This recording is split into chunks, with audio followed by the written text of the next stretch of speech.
let's go. Step at a time. Do you still step at a time? What you waiting for? Step at a time.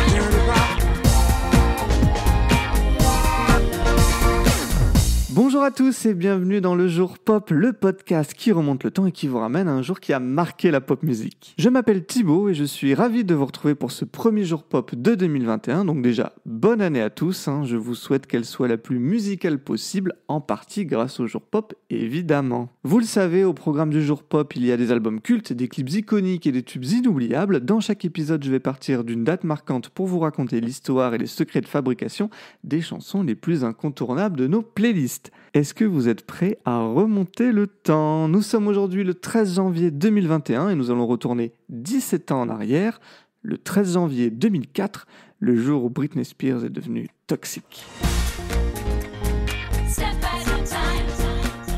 C'est aujourd'hui qu'est sorti le nouveau single de Britney Spears, Toxic, et vous l'avez deviné, ce sera le sujet central de ce 5e épisode du Jour Pop. Mais avant ça, revenons quelques mois en arrière, précisément le 28 août 2003, le jour des MTV Video Music Awards qui se déroulent à New York. Britney Spears ouvre l'émission en interprétant Like a Virgin de Madonna dans une mise en scène reprenant la pièce montée géante et la tenue de jeune mariée que portait la Queen of Pop lorsqu'elle a chanté ce titre lors de la première cérémonie des VMAs, 19 ans auparavant en 1984.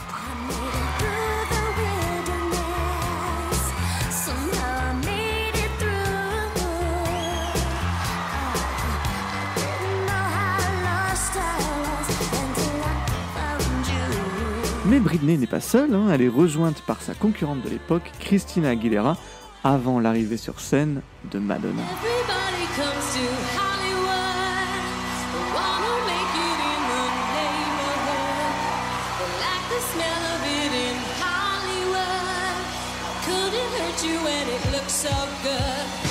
La suite, vous la connaissez, une danse endiablée entre les trois pop stars avant une des images les plus cultes de l'histoire de la pop musique, ce baiser entre Britney Spears et Madonna.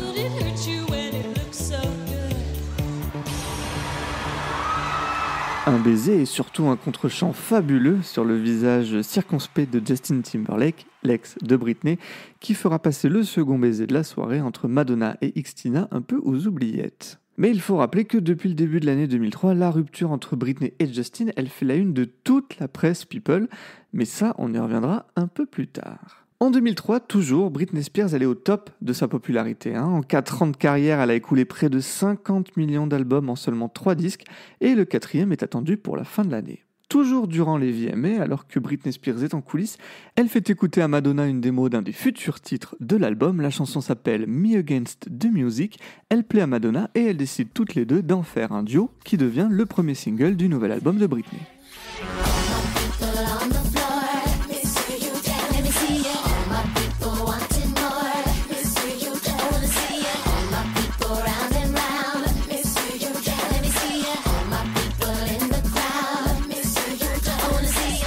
Le single rencontre un petit succès à travers le monde et pour Madonna c'est tout bénef, elle qui est un peu dans le creux de la vague, en particulier aux États-Unis. Son album American Life, dont la promotion s'est beaucoup axée sur une critique de la politique du président Bush, il y a beaucoup de mal à fonctionner. Quelques 700 000 exemplaires vendus, c'est bien loin des 3 millions de son prédécesseur Music. Du côté de Britney Spears, son 4e album s'appelle In The Zone, il sort le 18 novembre 2003, et dans la continuité du précédent, il délaisse la pop un peu cheesy de Max Martin pour des productions plus R&B, et il présente une image plus mature de la chanteuse, même si tout est relatif, vu qu'à la sortie de l'album, elle a à peine 22 ans. Et je vous le dis, c'est mon album préféré de Britney Spears, voilà, c'est dit. C'est un disque qui présente une belle cohérence, malgré la multitude de producteurs qui ont collaboré dessus, et on y retrouve parmi ses meilleurs titres, dont les sensuels Early Morning, coécrit par Moby, et Breathe on Me, un hymne au tantrisme qui figure dans le top des meilleurs titres de Britney Spears.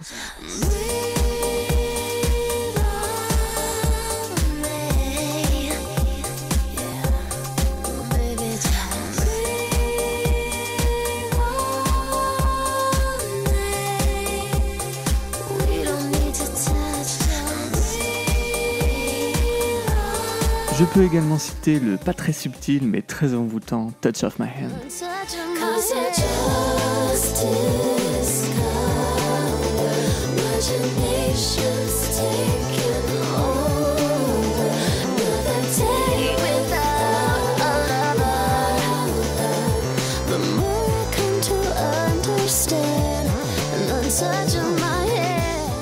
Fun fact, le titre est coproduit par Jimmy Harry, qui a coécrit le tube Supermodel You Better Work de RuPaul, mais également Le feu qui m'attise de l'irremplaçable Ophélie Winter.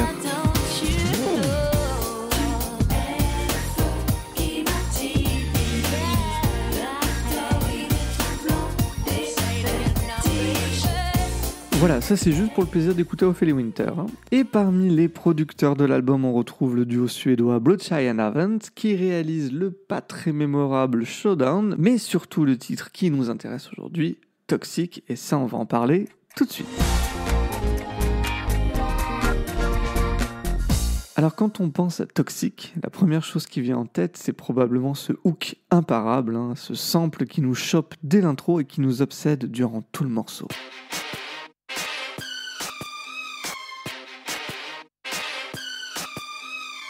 Ce hook, Bloodshy and Avant, ils ont été le chercher à Bollywood, plus précisément dans un film de 1981, Ek Do You Kellyet, qu'on pourrait traduire en français par « Fait l'un pour l'autre ». Les Suédois ont mélangé les violons un peu stridents du style bollywoodien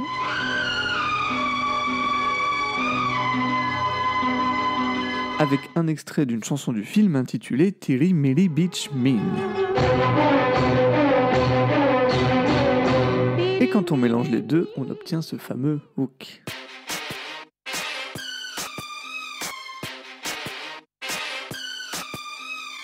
Mais ce n'est pas la seule référence cinématographique qu'on retrouve dans la production de Toxic. En plus de l'histoire d'amour impossible de Ek Do You Kellyet, dont le propos n'est finalement pas si éloigné de celui de Toxic, Bloodshy and Avant y ont ajouté un riff de surf guitare qui n'est pas sans rappeler une BO cultissime.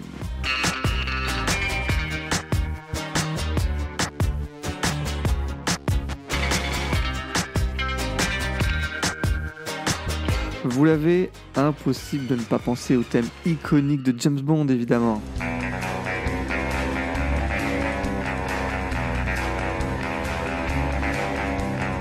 Ce dernier sample, il ajoute une tension et du suspense à la chanson dont le propos principal est un amour aussi addictif, dangereux et destructeur que le poison.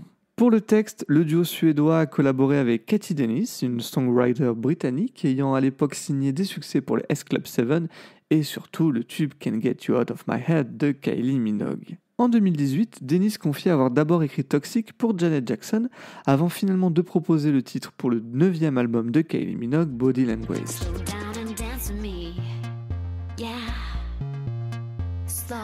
Alors ça c'est juste un kiff perso de diffuser slow parce que j'adore cette chanson. Kylie Minogue, elle, refuse le titre qui se retrouve finalement dans les mains de Britney Spears. Katie Dennis, elle pose sa voix sur la démo du titre qui est proposée à Spears et à l'écoute de cette démo, on se rend compte qu'il n'y a pas vraiment de différence avec la version finale qu'on connaît tous, la partie vocale de Dennis ayant été gardée au mixage.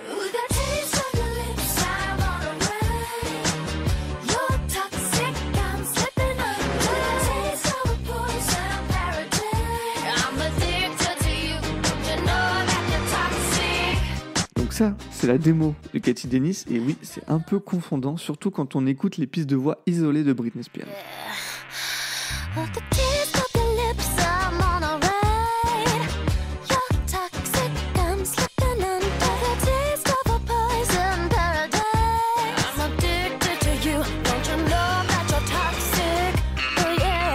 À l'arrivée, tout ça est mélangé et on obtient un tube qui devient un classique du répertoire de Britney Spears.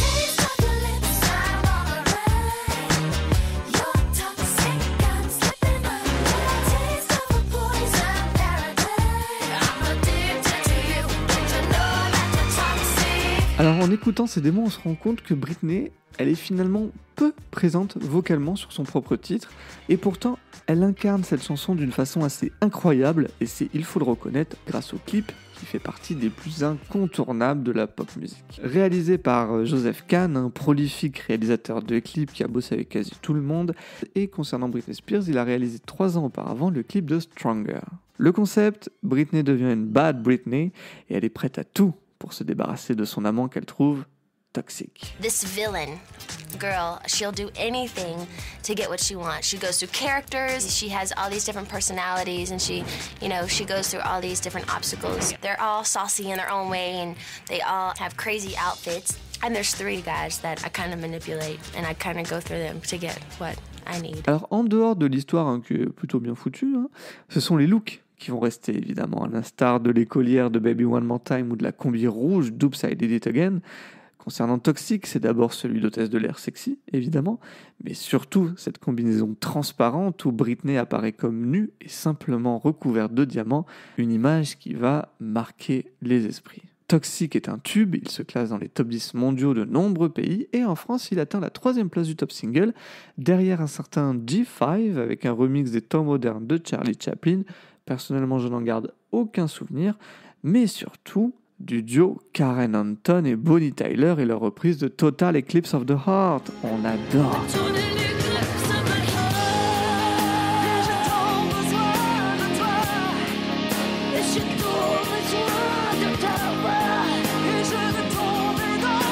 Et si Toxic est devenu un titre aussi incontournable du répertoire de Britney Spears, car c'est le dernier de ce que j'appellerais la grande époque de Britney Spears. En mai 2004, la chanteuse sort Every Time, comme 3e extrait de son album, le titre qu'elle a coécrit avec sa choriste Annette Artani, et de l'aveu de cette dernière, une réponse au Cry Me a River de Justin Timberlake. Cry Me a River, un single sorti fin 2002 et qui a véritablement lancé la carrière solo de Timberlake, mais qui était aussi un règlement de compte envers Britney Spears.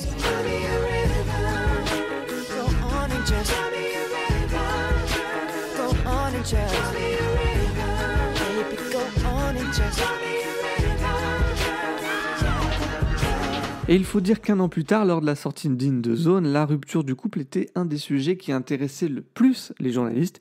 Il faut dire que dans Every Time, Britney y chante des excuses assez frontales à Timberlake. « S'il te plaît, pardonne-moi, ma faiblesse t'a blessé et cette chanson est mon pardon », chantait-elle.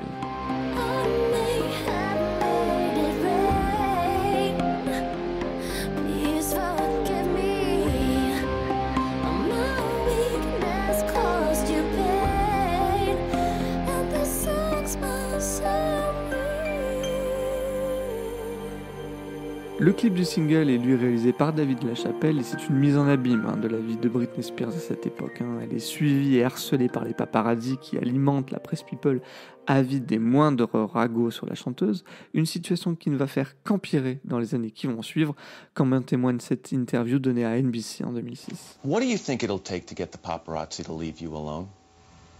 I don't know. I don't know. Is that one of your biggest wishes? Yeah. It's okay. I would like for them to leave me alone. En juin 2004, alors que Britney tourne le clip d'Outrageous, 4e extrait de son album, elle se blesse au genou, un accident qui va la contraindre à annuler les 2 derniers mois de sa tournée Onyx Hotel et qui, pour de nombreux fans, est l'élément déclencheur de la véritable descente aux enfers de Britney Spears. 1 mois plus tard, elle décide de se fiancer avec un inconnu du grand public qu'elle fréquente depuis 3 mois, un certain Kevin Federline. Le couple se marie en septembre et quelques mois plus tard, il dévoile une télé-réalité Chaotic. La chanteuse admettra en 2013 qu'il s'agit là de la pire chose qu'elle ait faite durant sa carrière. Une télé-réalité qui voit aussi le jour en DVD et pour accompagner cette sortie, Britney elle sort un EP qui est loin d'être aussi chaotique que le programme qui l'illustre.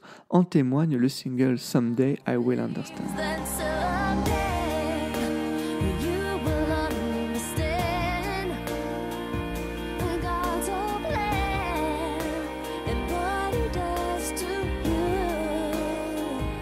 Le couple Spears-Federline aura 2 enfants et divorce en novembre 2006 après 2 ans de mariage. La suite, vous la connaissez, des tabloïds qui s'acharnent sur la chanteuse qui perd pied. Pour rappel, elle n'a que 25 ans à l'époque. Et jusqu'à ce 16 février 2007, où devant une armée de paparazzi, elle se rase la tête chez un coiffeur.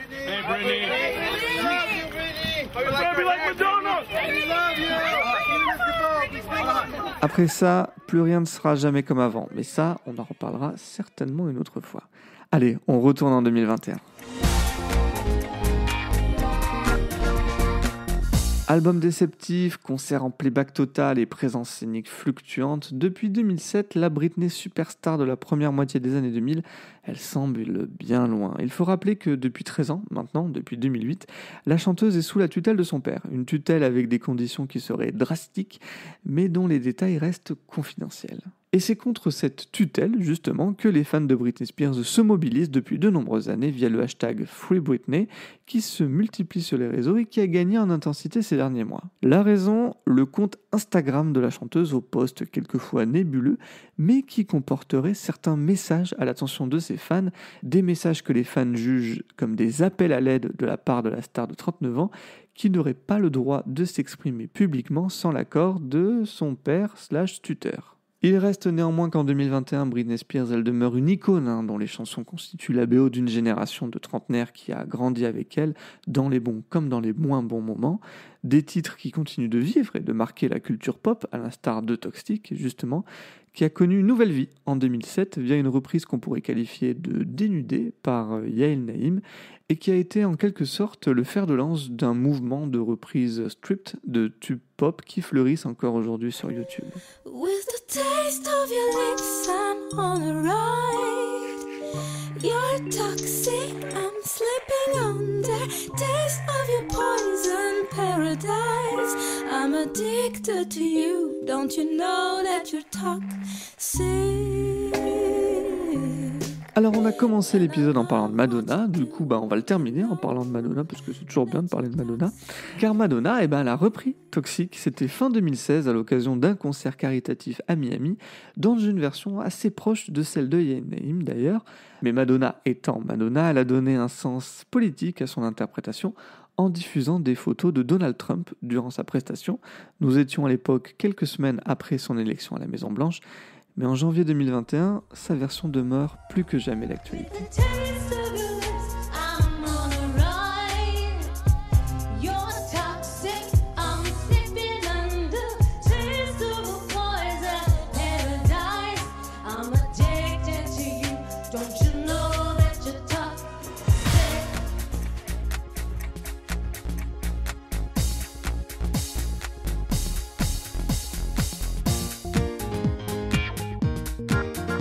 C'était le jour pop épisode 5 consacré au single Toxic de Britney Spears. J'espère que ça vous a plu. Si c'est le cas, n'hésitez pas à en parler autour de vous et sur les réseaux sociaux, Instagram, Twitter, Facebook, @lejourpop, et abonnez-vous sur les plateformes Apple Podcasts, Spotify, Deezer, afin d'être au courant des nouveaux épisodes. Et vous pouvez toujours mettre une note et un commentaire sur Apple Podcasts, ça aidera l'émission à avoir plus de visibilité. On se donne rendez-vous prochainement pour un nouvel épisode. D'ici là, prenez soin de vous et moi je vous dis à bientôt. What you waiting for?